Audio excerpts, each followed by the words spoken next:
नमस्कार दोस्तों, मैं आचार्य सांत्वना आज एक अच्छी जानकारी साझा करूंगी। आज बात करूंगी सूर्य और बुध जब एक ही स्थान पे रहते हैं, एक ही भाव में रहते हैं, तो बुध आदित्य राजयोग का निर्माण करते हैं। बुध आदित्य राजयोग का निर्माण करते हैं। एक्चुअली जब क्लाइंट आके ये बोलते हैं कि मेरे कुंडली में तो बुध आदित्य राजयोग बना हुआ है, सूर्य के सबसे नजदीक ग्रह जो है ना वो बुध है।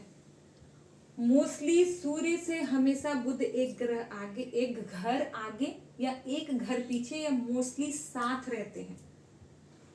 तब तो सबकी कुंडली में बनना चाहिए। 100 आदमी के अगर 90 आदमी के कुंडली में सूर्य बुध है और सूर्य बुध आदित्य राजयोग का निर्माण हो गया, तो इसका मतलब सबके 90 लोगों के कुंडली में राजयोग का निर्माण हो गया।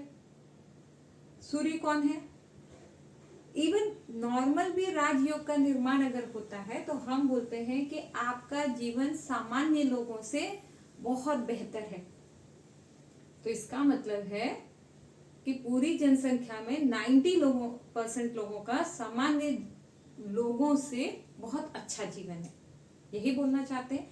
क्योंकि मैंने बोलते हुए सुना सूर्य बुध तो जहां भी रहेगा राजयोग का निर्माण करते हैं।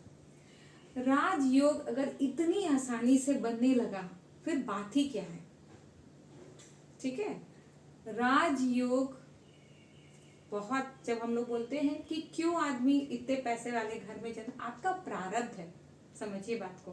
तभी आप राजयोग लेके, अगर आप किसी के घर में, ऐसे घर में जन्म लेते हैं जहां ऑलरेडी बंगला, गाड़ी, पैसा, सुख सुविधा ऑलरेडी है, तो आपके कुंडली में भी राजयोग है, तभी आप उस घर में जाके जन्म लिए हैं। लेकिन जो स्ट्रगल कर रहा है, लोअर मिडिल क्लास है, मिडिल क्लास है, गरीब तबके के लोग हैं, आप उनकी कुंडली उठा के देख लो, वहां पे भी आपको सूर्य बुध एक साथ मिल जाएंगे। क्या राजयोग बनेगा? समझेंगे कि सूर्य बुध कहाँ प्रॉपर राजयोग में कैसे बनाते हैं। देखिए, मेष लगन की कुंडली है, मेष लगन है ना, ये मंगल की राशि मेष लगन की कुंडली है।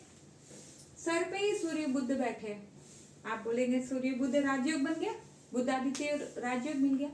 ये जानना बहुत जरूरी है कि सूर्य तो त्रिकोण का मालिक हो गया, अच्छे घर का मालिक, पर बुध जो है वो कुंडली का अकारक ग्रह है। मेष लगन की कुंडली में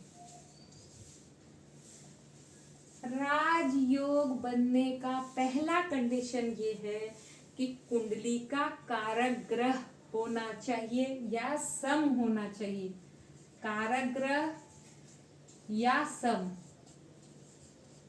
जब तक ये कंडीशन फुलफिल नहीं होगा तब तक कारक ग्रह का फॉर्मेशन ही नहीं होगा। हाँ, सूर्य यहाँ बैठे हैं, सूर्य उच्च के बैठे हैं, सूर्य आपको जो फल देना चाहेंगे देंगे। गलती करवाएगा बुध, क्योंकि बुध जो है वो 6th हाउस का लॉर्ड है, 3rd हाउस का लॉर्ड है। राजयोग का फल सूर्य अपने दशा अंतरदशा में अच्छा फल देंगे, अलॉन्ग विद बुध जो उनको जितना सपोर्ट कर पाएगा या जितना डैमेज कर पाएगा उसके साथ। कहीं पर भी बैठ जाए मेष लगन की कुंडली में, बुध आदित्य राजयोग का निर्माण नहीं होगा। और दूसरा चीज, कोई भी गज केसरी योग हो, बुध आदित्य योग हो, मंगल चंद्रमा का महालक्ष्मी योग है, अगर 6, 8, 12 में बैठता है ना, 6, 8, 12 में कोई भी राजयोग नहीं बनता है। वो नीच भंग, वो अलग टॉपिक है, लेकिन राजयोग नहीं बनेगा, ये कंफर्मेशन है। वृषभ राशि, वृषभ राशि के लिए, वृषभ लगन के लिए सूर्य सम है और बुध जो है वो त्रिकोण का मालिक और धन भाव का मालिक। क्या यहाँ राजयोग बनेगा? बिल्कुल बनेगा। यहाँ अगर सूर्य बुध बैठ जाए, यहाँ पर बैठ जाए, यहाँ पे बैठ जाए, यहाँ पे बैठ जाए, यहाँ भी बनेगा, यहाँ यहाँ यहाँ, सारे जगह पे राजयोग सूर्य और बुध बनाएंगे। यहाँ पर भी बनाएंगे, ये घर में भी बनाएंगे। वृषभ लगन के जातक के लिए चूंकि सूर्य सम है तो यहाँ राजयोग बनेगा। क्या कर्क लगन के लिए राजयोग बनेगा? नहीं बनेगा, क्योंकि सूर्य भी अकारक और बुध भी अकारक, दोनों अकारक ग्रह राजयोग नहीं बना सकते। मैंने तो बोला कि एक भी अकारक ग्रह है तो भी राजयोग नहीं बनेगा। राजयोग रेयरेस्ट लोगों का बनता है। सबकी कुंडली में अगर राजयोग बन जाए तो सबके पास पैसा, धन दौलत, गाड़ी, जमीन, सारा सुख होगा। ऐसा संभव नहीं है, नहीं है। पास में आप निकल के देख लो, आपसे बेहतर कितना लोग हैं, आपको समझ में आ जाएगा।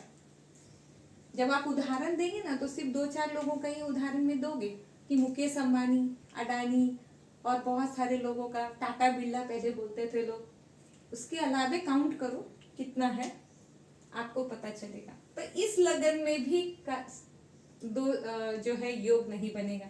यहाँ पे सूर्य सम है तो योग बनेगा। मान लीजिए ये सिंह लगन रहता, सिंपल। अब सूर्य भगवान खुद की राशि में है, ये लो 5, 6, 7, 8, 9, 10, 11, 12, 1, 2, 3, 4। अब सूर्य भगवान के लिए ना बुध देव बहुत अच्छे हैं, कहीं पे भी बैठ जाए। लेकिन एक बात हमेशा याद रखिएगा, हमेशा इस घर में नहीं बनेगा, इस घर में नहीं बनेगा। इस घर, आप कितने भी अच्छे अपनी कुंडली के लिए क्यों ना हो, लेकिन अगर ये 3 भाव में आप जा रहे हैं और यहाँ पे बनेगा ना, तो आप सुख नहीं उठा पाओगे। बन तो जाएगा, लेकिन आपको उसका बेनिफिट से ज्यादा आपके परिवार वाले, क्योंकि आपके